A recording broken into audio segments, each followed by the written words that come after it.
And the story continues.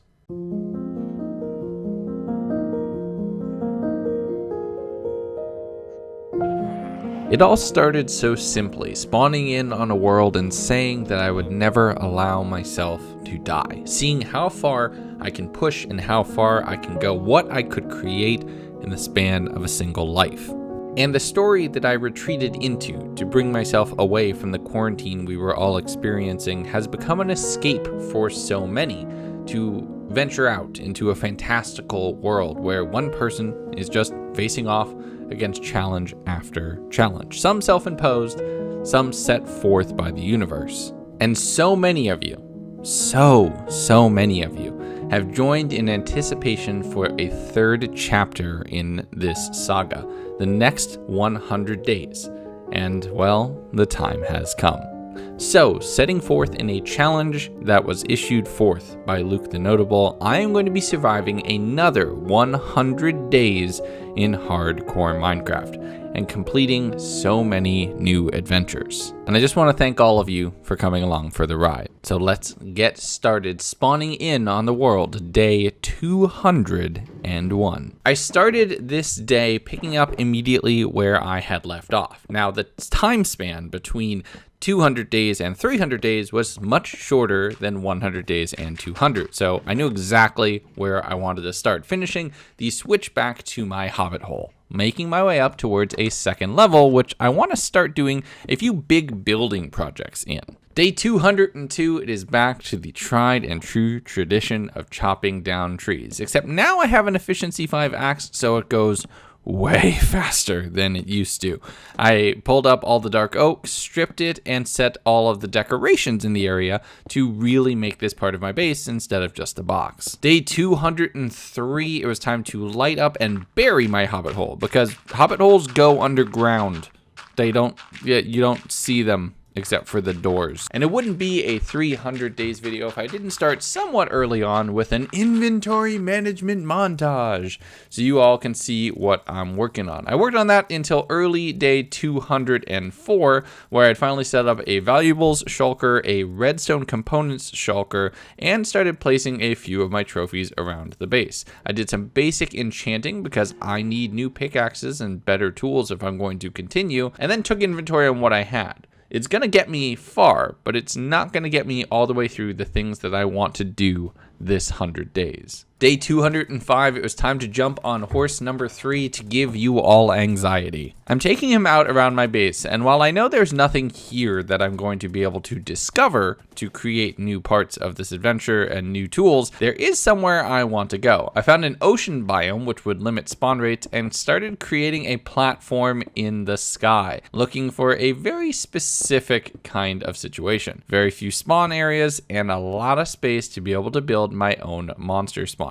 I started laying down all of the things, popped some water down, and the design might look familiar. The next day, I was just building platforms out of smooth stone slabs to get the different areas and multiple tiers ready so I can start creating industrial amounts of gunpowder. I have my elytra. Now I always want to fly. There is no other way to travel. A few drowned were wondering what I was building in the middle of the ocean, but I handled that situation and then torched up an island so I'd have some solid ground to stand on, which was relatively safe. Day 207, I was assaulted by a child, but don't worry, I took care of it. And then I swung by the nether portal that cost me Shelby. Don't worry, I'm not taking horse number 3 through here. I rode around the long way back towards my base and then started making some hoppers and dispensers, which are the most annoying thing to craft ever, before grabbing even more smooth stone and flying my way back to this platform. I ended up running into a few mobs, which I do want them to be here, just kind of not yet. So they blew up a bit of the construction. That's going to cost me some time. But the redstone components in the center of each of these platforms is what I was really here to do. Day 208, this is the kind of scale for the projects that we're going to be working on in this video and probably going forward.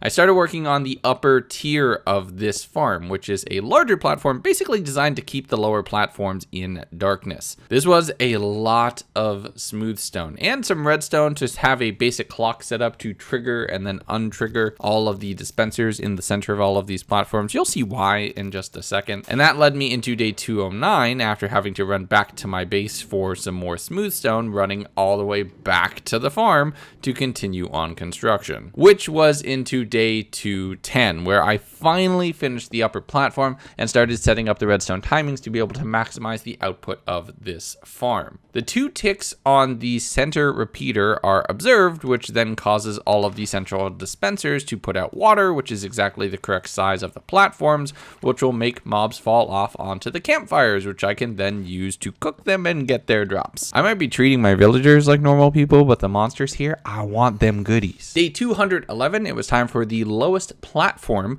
of the entire mob farm, which is basically used to catch the mobs and filter them all to the central Bernie place. However, it was running above me and a few creepers dropped it down to say hello. I want the gunpowder, but I don't want to be fighting about it just yet. And I'm still going for aesthetics, so glass around the edges so you can see all of the water. Now, I've been building on this project pretty much for 7 Minecraft days in a row, so of course the first phantom attack of the 100 days happened, and I got a few membranes. That's nice. And a good flyby shows just how cool and industrial this thing is starting to look like. Plus, it's all above cloud level, so the spawns are pretty much going to be optimized as long as I'm here. Day 212. I forgot how water works in Minecraft and accidentally made source blocks on all of the lowest level. I had to break and undo all of it. That is a fail. Plus, it was starting to rain and I was starting to run short on rockets, so I flew back to the base to get a couple more components and then headed through the nether. While I want to get this mob farm set up, I also want to make sure that we're continuing the adventure and venturing out, because there are several different things I want to do on the checklist for this 100 days. So I started flying around in the deserts far away and exploring underwater.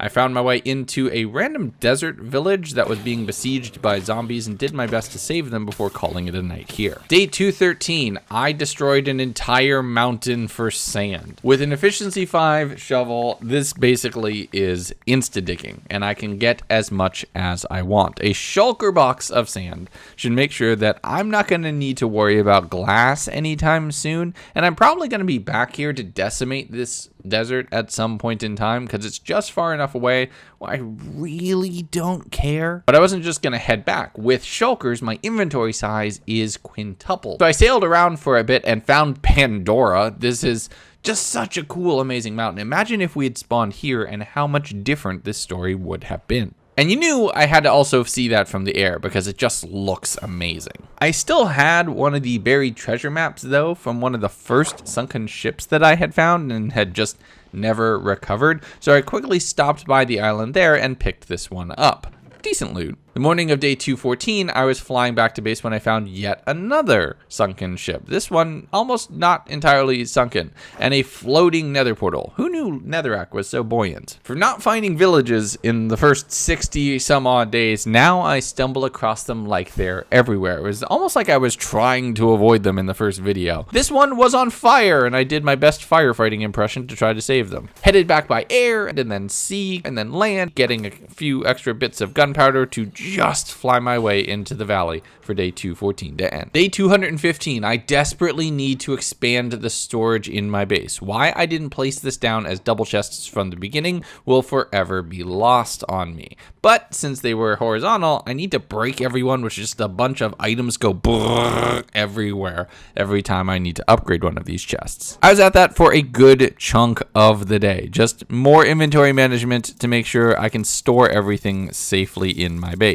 And I renamed some diorite to be my filter item just to, make Iskal not want to murder me just a little bit more. Day 216, I'm flying back to the mob farm because I want to get this thing done. I know we've been on this one build for about a quarter of the video so far, but trust me, once I can fly everywhere, you all will appreciate it. I learned my lesson and actually watched the redstone tutorials, making sure the source blocks are one higher than the flow, so that way I'm not going to be causing more source blocks.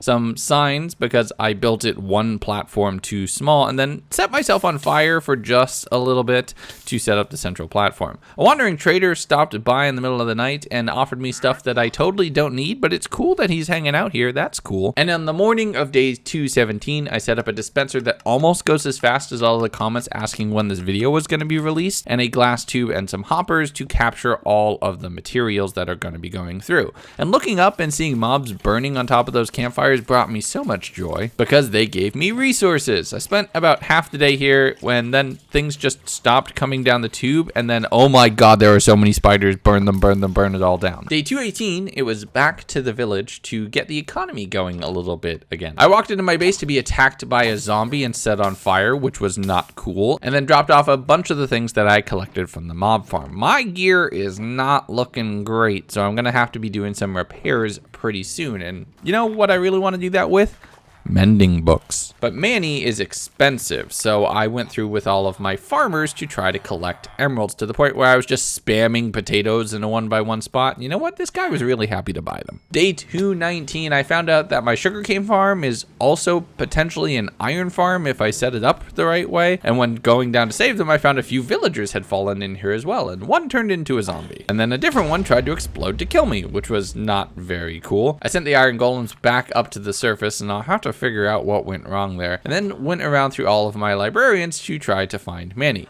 And Manny was gone. I couldn't find them anywhere. So I traded around for more emeralds to make sure that I could actually afford multiple mending books in one go whenever I find him. And a creeper snuck up on me and blew me up in the middle of my base, down to about half health, and broke a few of my villagers' workstations. What are all these iron golems even here for? Day 220, I finally found Manny. He was standing inside of his house, which is the last place that I would completely expect. Looking at some of the tools that I had set aside, my silk touch pickaxe was practically broken, as well as Forky and a few other things. I headed down to the abandoned mineshaft for more iron and redstone and components, and did a little bit of on-camera mining and collecting resources to get what I wanted. I found my old monster farm, the one set up on the zombie spawner, and then just quickly killed a few just to make sure that it was, you know, feeling a little bit of love, and then dropped off all the resources in the super smelter to be getting more iron. On day 221, breaking bamboo was the most satisfying start to this Minecraft day. Just one little punch and everything goes flying. And then I grabbed some additional wood because you always need wood. My elytra was the first thing to get mending put on it because, like I said, I want to fly everywhere. And then I traded with my villagers some more to try to make sure I would be able to afford more books.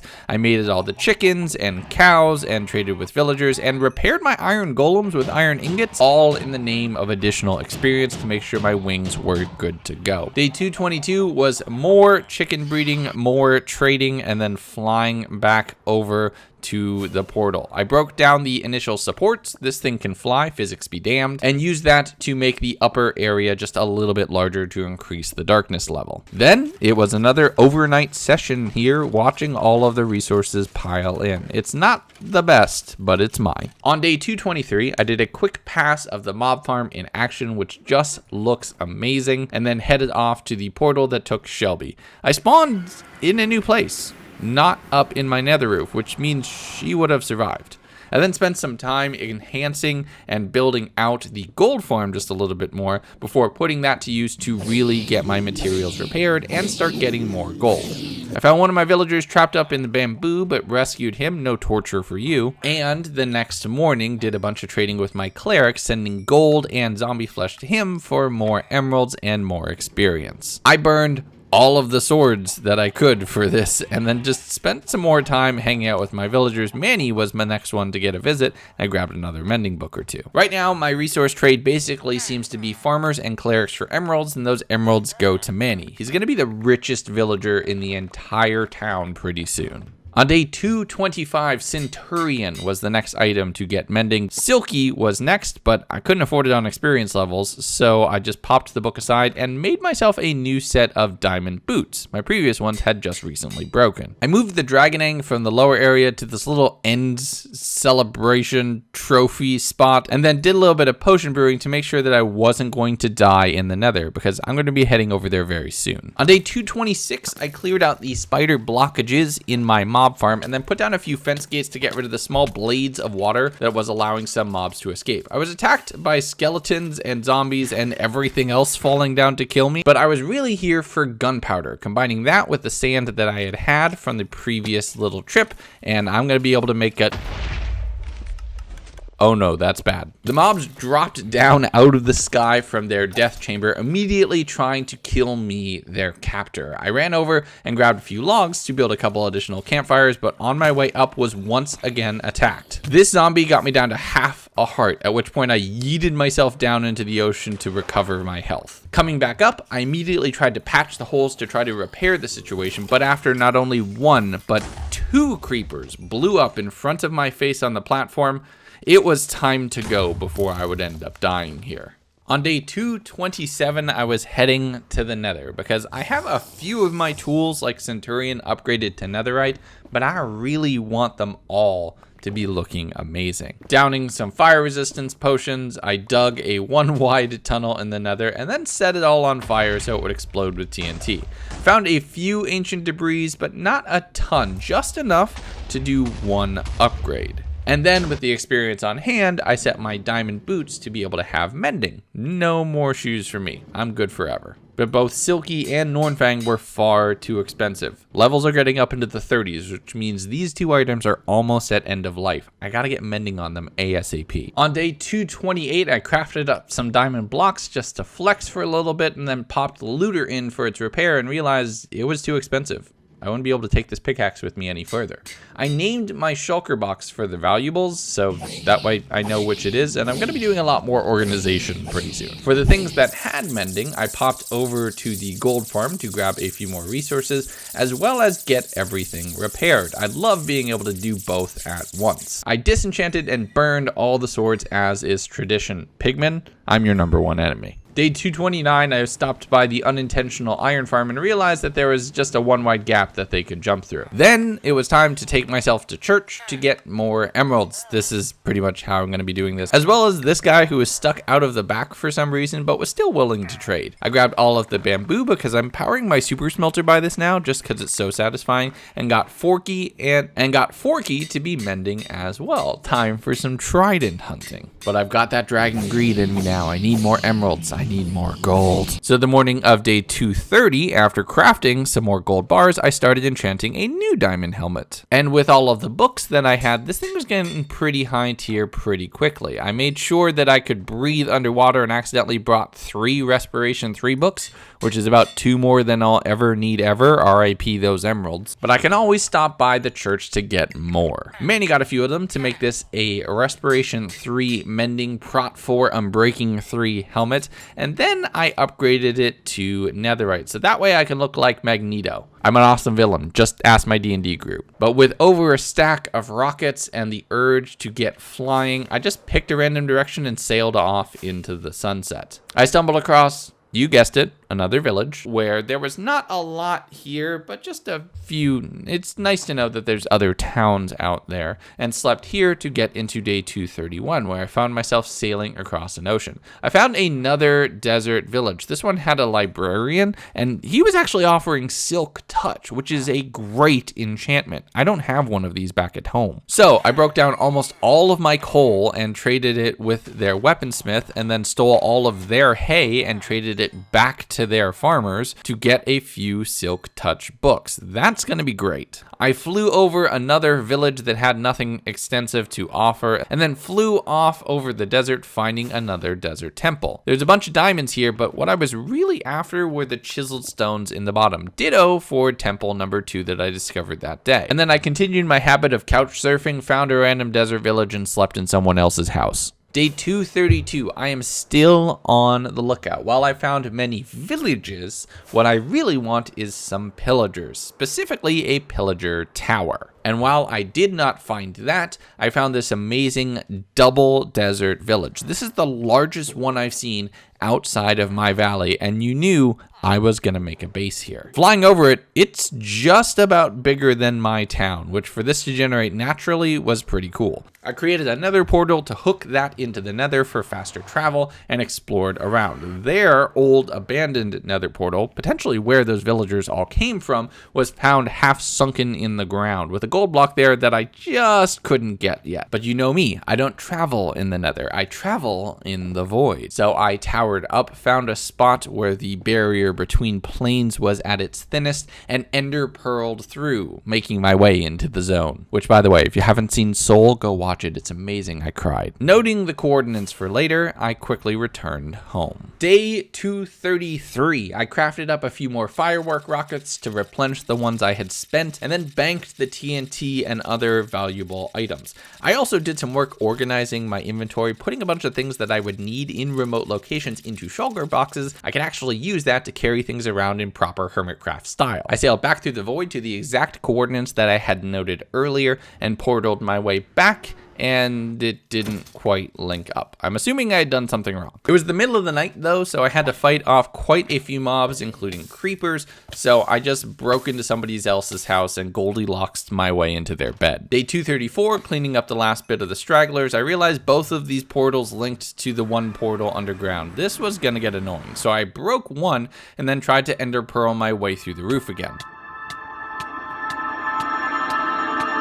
That pause is utter and total panic. I'm concerned because I only had one ender pearl, I'm at half health, and I'm currently suffocating inside of a bedrock block. I'm gonna let this play out with no commentary so you all can experience the same thing.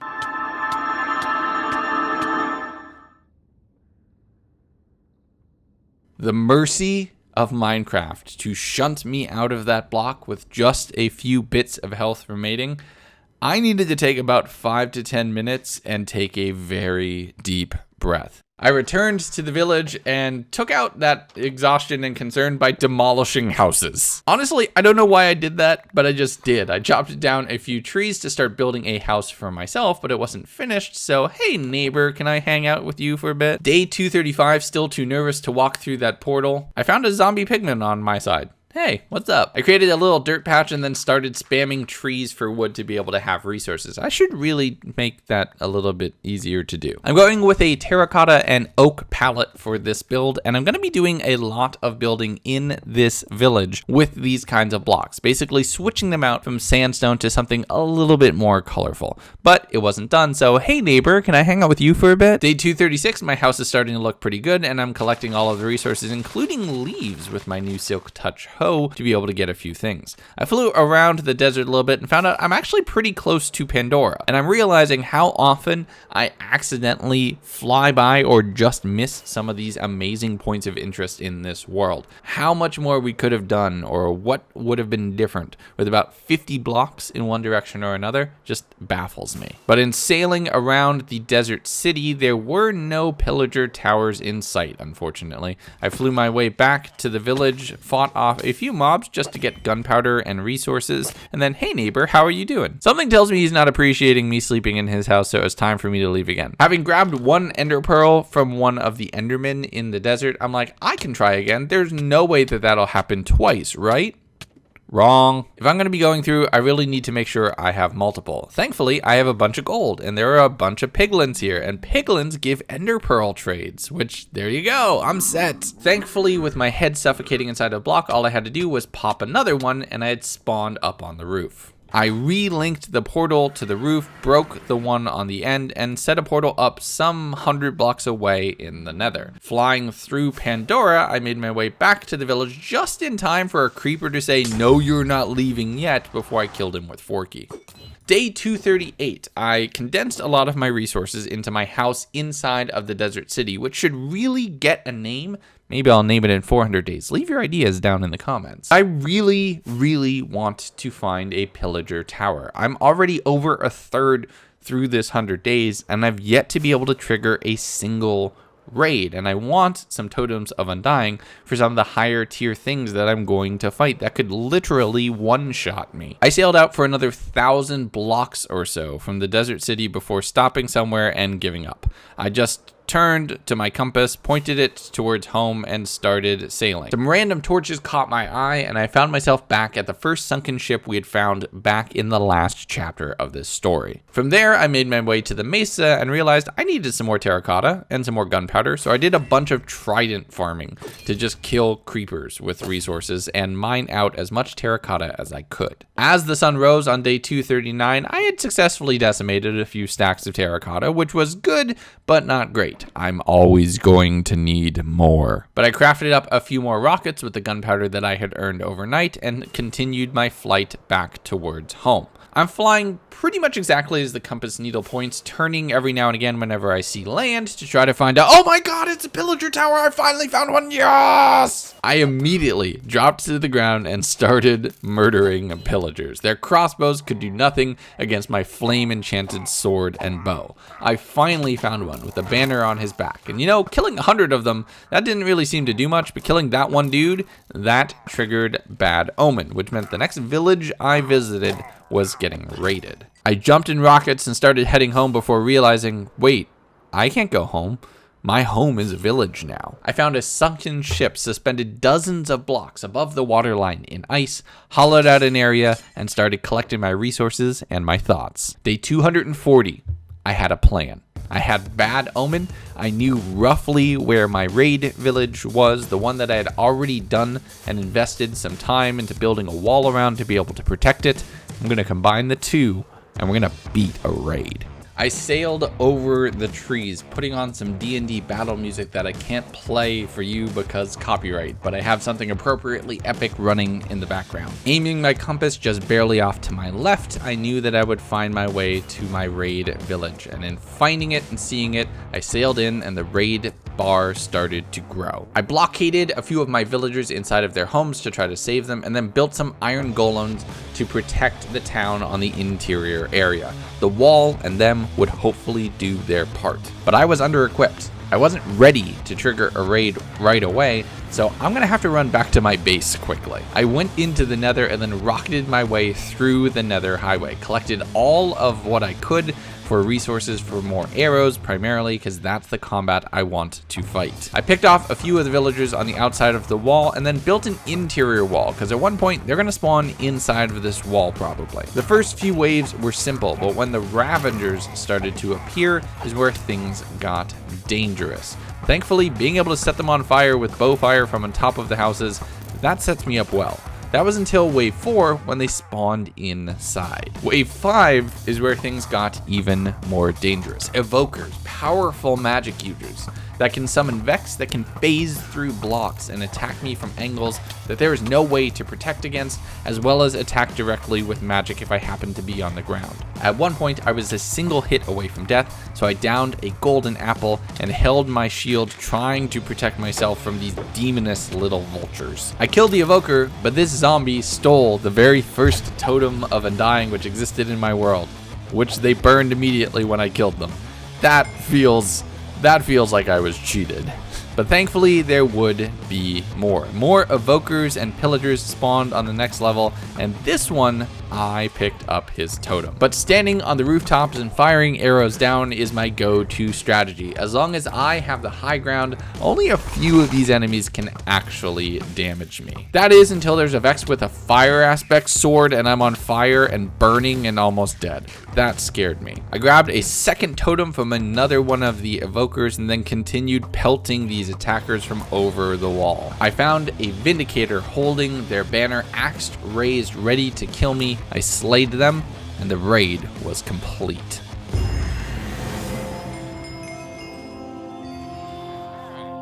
While the villagers here were thankful, I really wanted to get back to my home base to be able to collect all of the rewards. See, now I have Hero of the Village, which means all trades are way cheaper, as well as villagers throwing random items out at me. And this is honestly a huge benefit. I can collect a ton of gold and resources and potions and rare tipped arrows, as well as a few maps that were thrown at me. That at about the evening of day 242, after spending all day standing out in town square, I finally inscribed them to get a view of my town from the sky. This when you consider that this whole village was empty when we started, is beautiful. I threw one of the totems into my valuables chest and logged off at about 1 in the morning, so high on adrenaline that I could barely sleep. The morning of day 243, I continued trading with all of my villagers until Hero of the Village was exhausted. I'll have to come back to that again after I've saved them once more. I headed back to the Nether to improve the collection on the gold farm with automatic sorting and item transport, just to make that thing a lot easier to use. I need a slime block though, and I don't have one. So after spending about 10 minutes at the end of the day to get the farm ready to go, I went out to the closest swamp and I found a witch's hut, but no slimes. Thankfully, we had slime at home, so I was able to get that in place to get the farm up and running. Using a slime block and an ice track, you can send all of the items over multiple hoppers to filter them so that each vertical column of chests only has one class of thing in it. Basically, I'm going to have a gold chest and then a zombie flesh chest, and it's going to work really well. Except I am not good at redstone. So despite setting up all of the filters and spending almost an entire Minecraft day getting piglins killed to be able to recoup on all experience to repair all my stuff that had mending on it, it just didn't work. The redstone filters were non-functional. Everything was getting caught on the first hopper and just filtered down into the first chest. I'm probably going to have to come back and revisit this a little bit later, but after spending, 10 of the first 20 days on one farm, I'm not about to do that again. Day 246. Since looter is too expensive for me to actually be able to enchant, it's time to create a new set of pickaxes. Both of the original ones got me this far, but they're not going to get me any further. I stopped by many to make sure that that would not be the case for the second round of pickaxes, and looter is the first one that I got fully set up. Then I went up to the upper level to do some more work on the upper vault and bookcases and get everything set up. This base is starting to get a lot bigger, and I put the new looter pickaxe into work to make a large area for one of the biggest builds I'm gonna do yet. I also put some time in to make sure everything was decorative, embedding barrels and looms and other small decorative blocks inside of the bookcases and putting up different trophies from my playthrough thus far. I ended this 3-day marathon building session by accidentally putting the wrong block underneath one of my beehives and getting them all angry at me. Hopefully they'll forgive me soon. Day 249, I once again spent almost the entire day collecting wood, except this time I actually put together a shulker box and am using that to collect all of the resources and to set up all of the different leaves. This is something that I have to revisit about every 50 days or so, and I need a heck of a lot of dark oak for the upper level because I want that entire area to just look like an extension of the village. So not the most exciting day. Day 250, I was building this nice compass rose pattern in the upper level, and I'm going to be moving my bedroom up here to just make myself a little bit further away from all of the working blocks. I visited the gold farm, which is still ridiculously broken, just to get a little bit more gold and zombie flesh because I want to start getting golden blocks together. I popped over to the Sahara Desert Village and, hey neighbor, hey, how you doing? Day 251, and I am totally not stalling for the wither fight. Don't you even dare say that. Time to do some work over in the desert base. I want to create a central marketplace and condense this city down. While it was large and sprawling, I basically want all of the town to exist in a small fortress around and then have a bunch of aesthetic but non-actual villager houses further out. Not to make it for raids or anything, I just want this to be a cool little build that I work on that's terracotta and leaves and highly dense. Think Agrabah. Day 252, I continued working on that, collecting all of the oak, and we're going to build all of the pathways out of wood as well. I was going to use red sand, but I just think that's even that much extra. I continued converting houses from sandstone to terracotta just to make them really stand out against the ground, and accidentally stabbed one of my new neighbors while fighting zombies at night. That's gonna take a little bit to work on. Day 253, it was extremely important that I fill this hole in front of the nether portal because you can't just having that, it's gonna be a danger. Okay, I'm stalling.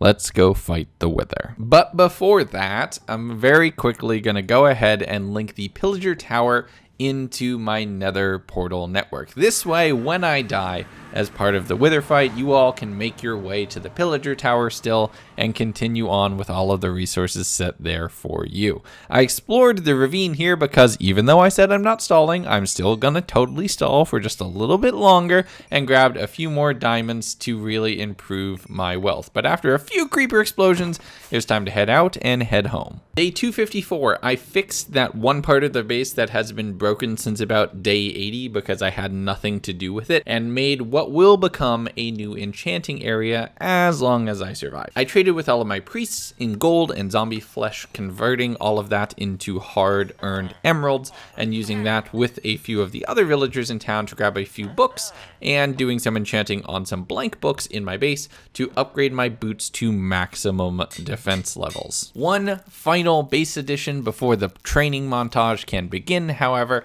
and I made an elytra landing pad to the upper area of the base so that I no longer need to touch the ground to really enter. Like I said, I am flying everywhere. It's the best thing in Minecraft. Don't take this away from me. When the phantoms attacked on the night of 254, however, I took that as a hint and head inside to go to bed. Day 255. I originally wanted to fight the Wither on day 250, but you know, stalling. So we have about 5 days to get ready to have this fight happen. And I'm going to spend all of them to make sure I am well prepared. I know I could just kill the Wither by wedging it into the bedrock portal in the end, and that would be functional, but not great for a video. Instead, we're fighting this thing in an open field, but I'm not going to be fighting alone.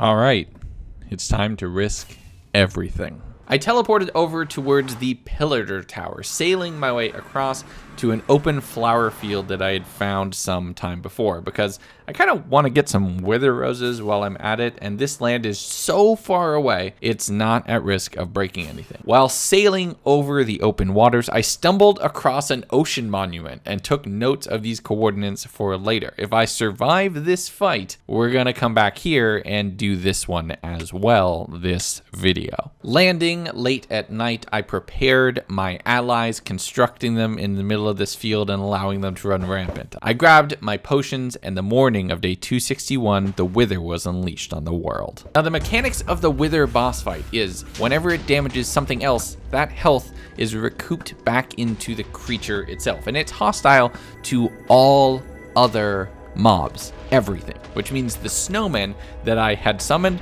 were basically distractions and sacrifices, but there were also normal spawning peaceful mobs around here that were totally gonna die, and I'll collect their bodies and eat them later, don't worry.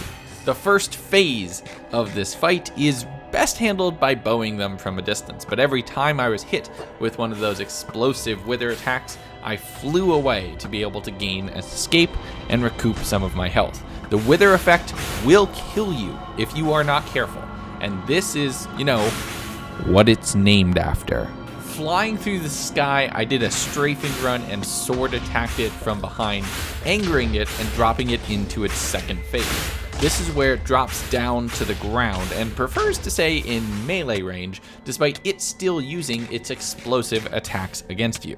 The Wither effect was near continuous, as every third skull would reapply it onto my body. Centurion at my side, I spammed attacks, which was probably not the most effective, but with strength and the power of the sword itself, the Wither was vanquished, dropping a powerful item, the first nether star in my world. I spent a little bit of time running around to collect the wither roses because they are extremely useful for farms and other defenses for my base, and then flew back over the ocean, over the mountains, and towards the portal to my pillager tower, returning home and dropping down a bunch of the gold that I've been collecting and not trading a portion of every single time I visited that gold farm, and I already have a tier 2 beacon in the middle of my base. That beam of light cuts up in an infinite direction, and now as long as I can see the chunk in which my bases are loaded, I will know exactly how to find home. This is, for all intents and purposes, a successful run. We have done almost everything in the game. But just because you've killed an evil demon god does not mean your chores don't get to not get done. I collected honey from my bees and continued on the digging journey throughout the vault area. I visited the gold farm with all of its broken redstone and attempted to change things up a little bit, making this piston fire just a little bit less often. I also reconfigured all the filters, doubled up on all the chests, and after a day of farming, well, it still doesn't work. I have apparently a lot of learning to do. I collected all of the spoils, traded all the zombie flesh, collected all the gold, and some of the pillagers apparently followed me through the nether because they appeared at my base. So I tried and killed a few and let the iron golems get a little bit of fun and eliminate the captain. I made my second silk touch pickaxe, the silkier version, and had that with mending as well so that it will never break. I traded with all my villagers to grab a few more emeralds just to increase my wealth, and then stopped by the sugarcane / iron golem farm. I'm really gonna have to fix this. Day 264, despite not being good at redstone, I did my best to release the iron golems from the farm and get them set up to the upper area. And then I realized that the chest in front was probably how they were just walking in, so I sunk that down into the ground, and this problem is probably solved. Grabbed another mending book from Manny, so almost all my gear is set up. Near the end of the day, I moved the beacon from where I'd initially placed it to on top of the mountain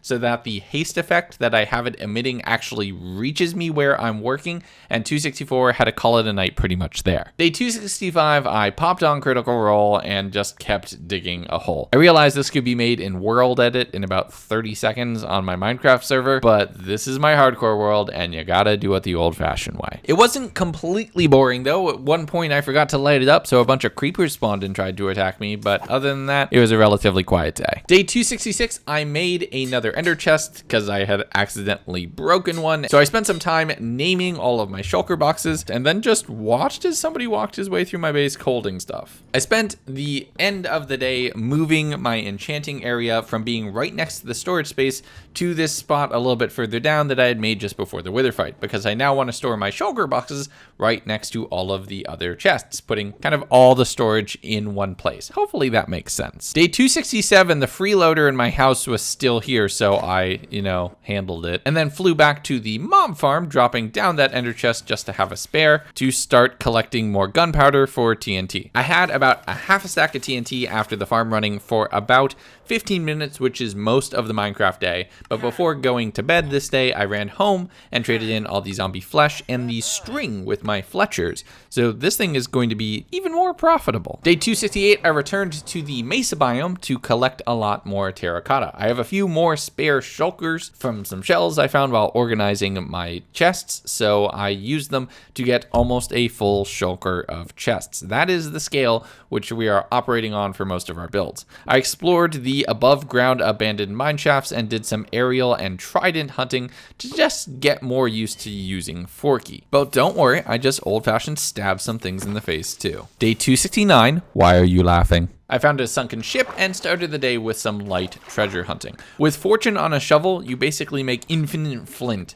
whenever you dig up a patch of gravel, which is nice, I can't complain. But this chest took like 10 minutes to find. It was not where that X said it was. I spent some time collecting all the resources and then rocketed my way back to the base. Flying in and seeing this with the beam going, I just love this valley. Spent a little bit more time organizing the inventories around here, named a few more shulker boxes, and then continued digging on the vault. Day 270, I was collecting all of the different kinds of wood to make sure that Tree's shulker box was was nice and well stocked. And spent some times on re-upping all of the farms and pumpkins and melons and trading them with my farmers to collect more emeralds. I'm at the point where I think all of my gear is mending, so I don't need emeralds for that, but I do want to be storing a lot of my valuables, and I can't just have a measly little 2 emerald block pile. What would Luke think? But I felt on going on a little trip since, you know, I can't in real life, so I headed over to the desert village, plopped down a bed, and instead of sleeping with my neighbors, I'm pretty sure they changed the locks, so I'll sleep here. Day 271 is building more houses in the desert village. I really want to go for a bizarre agrabah stacked houses sort of vibe for this place, and with it all being terracotta on top of the sand, it really stands out a lot more than when it's sandstone and blends in with the background. I moved the villagers' beds and work blocks so they would pathfind to new areas and start condensing down the overall size of the city. I want this to be tall, not wide. I spent some time trying to fix the well, and believe me, the fixing water boss of Minecraft is far harder than the Wither could ever be, and found that the zombies had infected one of my new citizens while I wasn't looking. I did what I could to trap him into a boat to get him cured, which would give me better trades, by the way.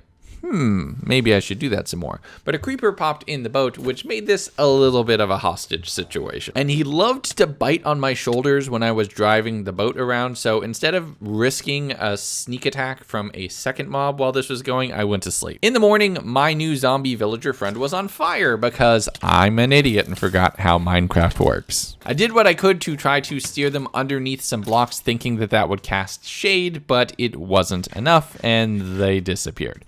I'm gonna just not tell anybody else about this and tear down his house like it was never here. Spent some more time on setting up trees, and this monstrosity of leaves just looks ridiculous. And put all the wood to use on building floors and details and doors and fences, and all of my effort was going well. See, the economy is booming. Traders are coming to town again. I worked through the night and made a little Harry Potter village house underneath the stairs to one of the upper levels, and that was just a nice successful day. Finishing up on day 273, I was popping down all the beds and doors and my unintentionally IKEA shulker box row before flying back to the gold farm to, even though the filters don't work, just get a lot more gold and a lot more zombie flesh. I really want to finish this beacon if possible before the end of this 100 days. God, am I bad at redstone, and these filters just don't work. But I burned all the swords, as is tradition, or at least I tried to, but my super smelter was basically out of fuel, so I had to re-up on all of the bamboo. Oh, so satisfying. Several times throughout the day, and also set up all the gold bars into gold blocks to be able to increase the size of the beacon, which allowed me to increase the bottom level from a 5x5 to a 7x7, but I didn't have enough to complete the pyramid all the way up on the morning of day 275. I once again sold body parts for money and then went over to the potion brewing area to finish off a hole in the floor which had existed for almost 100 days. I grabbed a few specific potions, strength and night vision, as well as some milk from the cows, and you might have an idea where I'm heading right now. Sailed off from the Pillager tower down to night vision so I could see underwater and dove down. It's time to take on the ocean monument. First priority was somewhere to breathe. There are multiple bosses in this area that prevent your ability to break blocks, but if I could get in here quick enough, I could make an air pocket inside of the structure before they would prevent me from breaking dirt. And lucky for me, I was able to do it just in time before the mining fatigue kicked in. I was, however, boxed inside of a corner, so I had to drink my first of 3 buckets of milk to clear the mining fatigue just so I could leave. I mined into the vault and found that it was full of gold blocks, which is an added benefit for increasing the size of my beacon. Also, it has dark prismarine, which is my favorite block ever. Trust me, if you've been on my Minecraft server, you know. As the day rolled over to 276, creating multiple of these air pockets is essential to make sure I don't drown. I have a Respiration 3 helmet, which is great and greatly increases the amount of time that I can spend underwater, but it doesn't turn me into a fish. I still eventually need to surface and breathe in some air. The laser beams of the Guardians are no joke and do a lot of damage. Plus, when you attack them with melee, it does a little bit of damage as well. Doors also worked to create air pockets. That's old school Minecraft right there. But also, now you know why I was trying to get so used to working with forky. Tridents are not affected by the water and are perfect for long-range combat in an ocean monument. I downed a few potions for regeneration and strength, and then fought the first of 3 Elder Guardians. These are bigger, badder versions of the same mob that hit harder and are the things that imbue you with the mining fatigue potion effect. They're also the only thing in the world that drops sponges, and after circling my way around this column with the first one, I took them down. Heading my way to the back, Forky being just this awesome weapon, I loved doing this so much. Throwing it over and over, no reload, just waiting for it to return. I was able to pick off most of the Guardians and then swing in with Centurion to do a lot more damage. The second Elder Guardian fell without much ceremony, and then I had to set up another little breathing hole. I used torches this time to just continuously make a bubble of air that I was able to breathe. How that works, I don't know, but it's Minecraft, that's fun, and briefly had a window where I was able to mine through a wall to shortcut my way around to the uppermost area. The third Guardian was at the highest point of the tower, and through more trident spam and more sword spam, it was also defeated. That was right around 2 Minecraft AM. So day 277, I did what I could, once the potion effect had worn off, to drain this upper area. The sponges aren't dry yet, so they're not usable. So I used dirt to just build in and then dig away, setting up all the water from top to bottom to make sure I had some dry-ish land to stand on. But I love sponges in Minecraft. You just pop one down and boop, all water in a 5x5 space is just gone. It's just such a cool mechanic. I used the combination of dirt scaffolding and sponges to set up a glass dome on the top of this tower so that I'd be able to see out into the water and just maintain the structure and the vibe while making a new base, which took almost a full day. And then on day 278, I was finally able to drain the last bit of water. I set up signs and doors to hold the water back because physics, so I could both rocket and swim out of this upper area. Then I spent some time collecting the 8 gold blocks as well as over a full stack of dark prismarine to be able to use it for building. By the time night had rolled around, I sailed over to what I thought would work as an underwater source of obsidian, and then, nah, that wouldn't work, and got a little bit turned around and found another pillager tower, not the one I had originally escaped from. And in landing on it, there was a village right here. I sailed over and it looked quite interesting, so I slept here for the night. When I woke up on the morning of day 279, I realized that the layout of this village was pretty interesting, and that also I had been here before. This ravine right through the middle seemed eerily familiar, and something tells me I visited this place in 200 days. How I missed that tower, I have no idea. But I did some light terraforming to make that upper area impossible to climb. I think you have an idea what I'm about to do. So I popped over to the Pillager tower to see what was up and if they had an iron golem. They didn't. I swung around and grabbed a few creepers for gunpowder and was attacked by a child with a tiny iron spoon. I ran away because I don't want to die like Filza, before finding the portal near the first of these Pillager towers and heading back to my base. I upgraded Centurion for probably the final time to looting 3. Grabbed a few more potions to prepare for a little bit of combat and headed back over and assaulted the Pillager tower. This time it only took like 4 pillagers to get Bad Omen. Something tells me they're going to be angry and they're not going to have to go far. It was raid time. Without a wall, this was a lot more dangerous, but also I felt a lot more prepared this time around, having been through the encounter a first time. I used this tree and the upper mountain as my main areas of attack, as well as the water that surrounded this town on 3 sides to slow down Ravengers and Pillagers that I could just bow them from about 20 blocks away and be fine. Evokers I attacked from the upper areas, and I made sure to clear my corners whenever I was moving around. I stunted on them a little bit, doing some different drive-bys before some regular old zombies attacked me through most of the night and I couldn't find the last pillager. Turns out it was a Vindicator who had fallen down into the ravine. And this isn't the last time this happened. But before bowing the more dangerous enemies from on top of the tree and the dumber ones that had fallen down into the ravine, this place felt pretty safe. And when I killed the last Vindicator hovering on a single block stuck above a ravine with nothing they could do, I unceremoniously completed my second raid. The villagers villagers here were thankful, but of course word travels faster than I can, so I headed back home to enjoy Hero of the Village at my home base.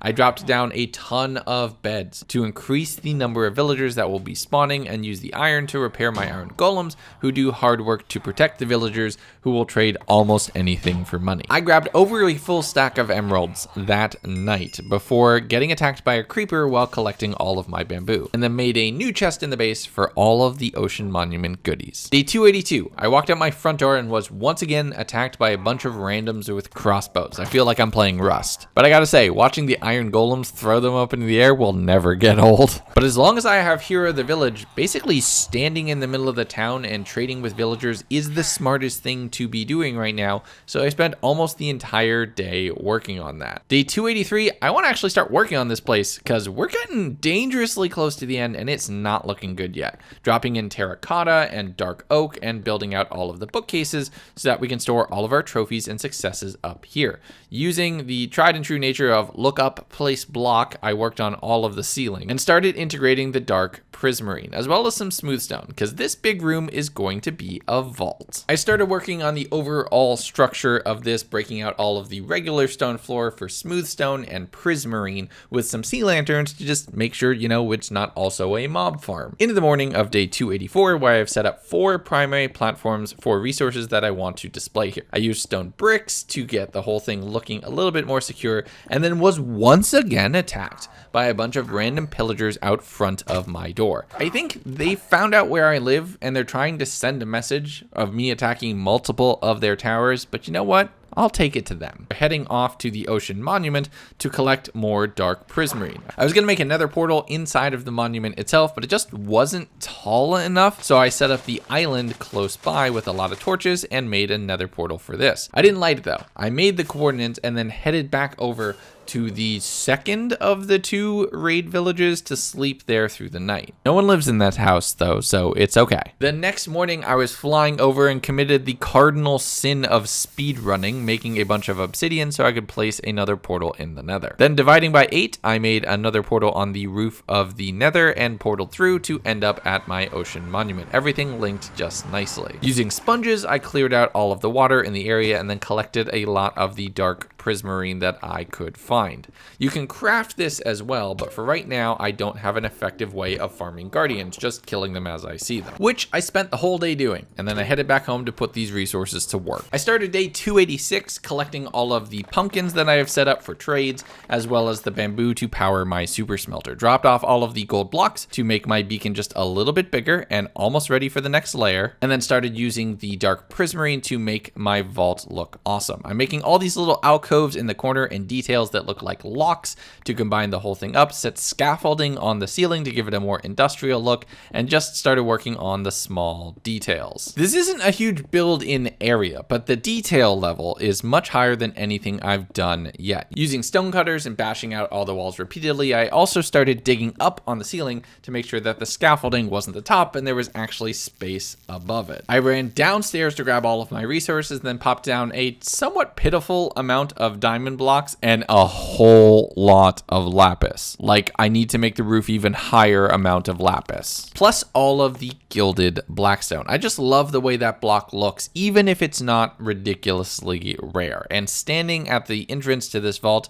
it's starting to come together. Just 12 days to go in this chapter of the adventure though, and I want to make sure we're leading up to something good. I headed over to the nether with my golden cap on and then went to visit a few of my new piglin buddies. I grabbed all of their gold blocks because stealing from your friends is fine, but they noticed, so I ran. But thankfully they have a short-term memory. Grabbed that gilded blackstone like I mentioned because I love to see it, and a lot more gold blocks. They're going to be funding my beacon enhancements. I also silk touched all of the gold nugget ore that's available here in the nether and just flew around a little bit hunting all of the ghasts I could find. Using looter to repair silkier on all of the nether ores that I had pulled out, I was able to fully complete the bottom 2 levels of the beacon. Nice. Day 289, I flew over to one of the nether fortresses that I now know of in the nether. This is the one that's closest to the initial spawn and has several different crossroads close together, which means a very high rate of wither skeletons spawning. With looting 3 on my sword, these creatures dropping their skulls is that much more common, so I spent the majority of the day hunting them around and doing what I could to make sure I didn't get withered while fighting them. For a while, there was nothing, and then it was 2 skulls back to back on 2 different kills. Also doing what I can to attack ghast to harvest their tears and kill all the blazes so they stop setting me on fire. Once I had 3 wither skulls though, it was immediately back home because I'm running out of time for this finale. Yeah.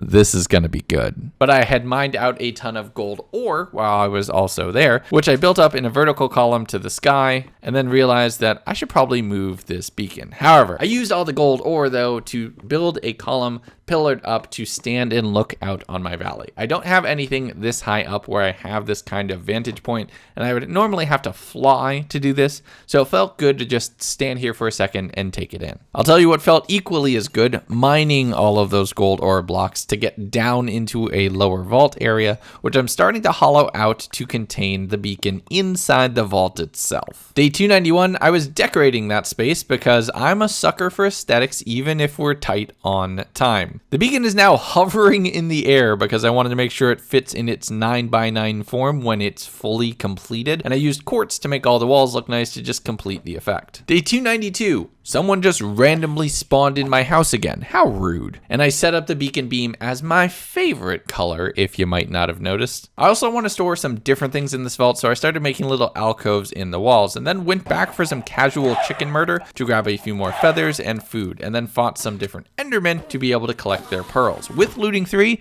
I really only needed to kill 2 of them, which in all honesty is just really nice. But the mobs don't like that I don't play with them anymore, so they ended up blowing each other up. But I headed back home and crafted all of the end crystals that I had remaining. Day 293, getting more used to fighting in the sky, I popped over to my mob farm to start collecting a lot more gunpowder. Again, I want to fly forever. But I also quickly needed to head back to base and pop over to the nether because I realized I was 1 ghast tier short. Thankfully, that was a quick visit. I then dropped every flower that I have currently collected inside of the vault. I don't know if I have them all, but it's another small detail of a complete collection in the game that I want to make sure I have done. Day 294, I stood on my bed and looked out on the city that I had created because it's time for another finale. This base is just something that I'm super proud of, as well as this mob farm. I built a little tree growing platform off the side of this mob farm while it ran behind me so I could actually have something to do. I would usually check the chests compulsively, crafting each individual piece of gunpowder into rockets as it would come through, and I realized that was probably not healthy. So this way, I'm getting 2 things done at once. I grabbed all of the potions that I had set brewing and started making additionals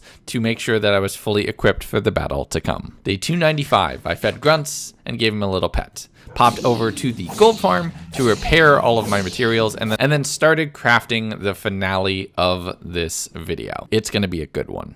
Whatever final resources I had gathered before this climactic battle were dropped into the vault, and everything was prepared at the home base for you to visit when this video is done. Day 296, I grabbed as many arrows as I could spare, portaled my way over to the stronghold base, and jumped into the end. Dropped down the end crystals and set up the wither statue. I grabbed all of my extra lives, because I want to make sure I have them, and then set the finale into motion, spawning both a ender dragon and a wither at the same time.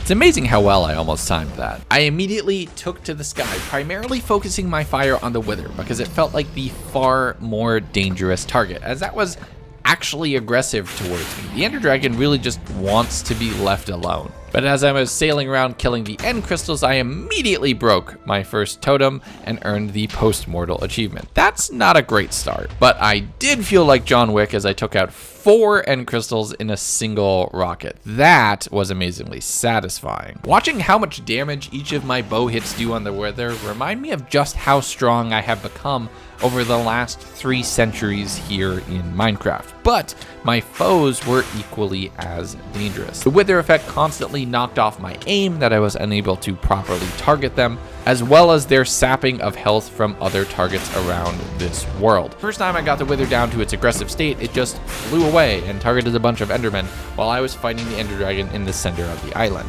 And then once the Wither targeted on the dragon itself, it basically healed itself up to full. I made this a lot more complicated than I thought. Once both of my targets were completely immune to bow fire, I jumped underneath the Ender Dragon and struck her from below. Getting thrown aside like I was not a threat, she obviously didn't learn from her previous lives. The ultimate goal is to have them both killed at about the same time, so I didn't want to get the Ender Dragon's health too low. I want to try to line this up as an awesome finale, but in all honesty, it feels like it could just go on infinitely, so I readied my bow and eliminated the dragon from the fight. Now, I just have one foe to worry about. The first hit panicked me into eating a golden apple while I watched the dragon vaporize into a cloud of light, flying through and bowing the enemy as I made individual strafing runs. Once it was angry, I grabbed a golden apple, ran over to where it was, and started swinging my sword. Filled with bloodlust and just swinging away, I failed to notice my health continuously ticking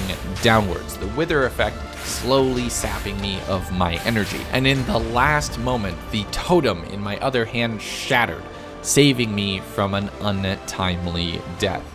I'm really glad I have these. But with both foes defeated, I built a platform and threw a pearl through yet another end nexus. Day 298, I head off to raid an end city because I need just a few more resources and trophies to end this video off. I grabbed a few more shulker shells because more of those is always a good thing, and a dragon head from the bow of the ship. There was almost a full block worth of diamonds in these chests, which is nice for the treasure room, and the elytra will look great named up in the base. On day 299, I used the resources that I had just collected to light up the interior of the vault with an aesthetic that was appropriately grand. I compressed the diamonds into blocks to make that pile look just a little bit better, and named several different key items to commemorate my successes. My first raid, the first time I killed the dragon, and my first time taking flight. This upper level is a memoir to our accomplishments, and hopefully we'll have to expand with time as we continue moving forward. On the morning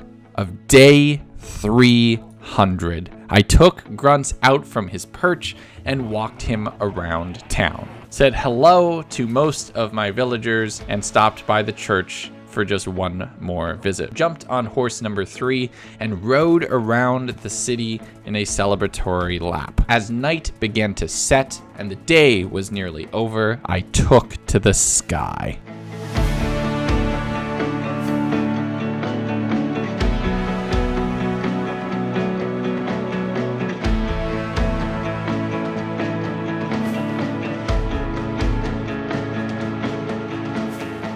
Sailing over treetops and soaring my way through mountains, my world had survived yet another chapter in this fantastic story. 300 days in Minecraft, all in a single life. I landed on the upper platform, dropped my items in a chest next to my bed, and went to rest until I would be called forth again. And that, my friends, is the third chapter in my story in hardcore Minecraft. We've accomplished so much in the last 6 months and 3 videos. It's hard to think what we will do next, but there's not a question in my mind that this story will continue. If you've watched this video all the way through, there is a link to a server down in the comments where we've been building a Minecraft community where people have been writing their own adventures and their own stories. I'm also live on Twitch right now talking about this video and taking you all on a new adventure.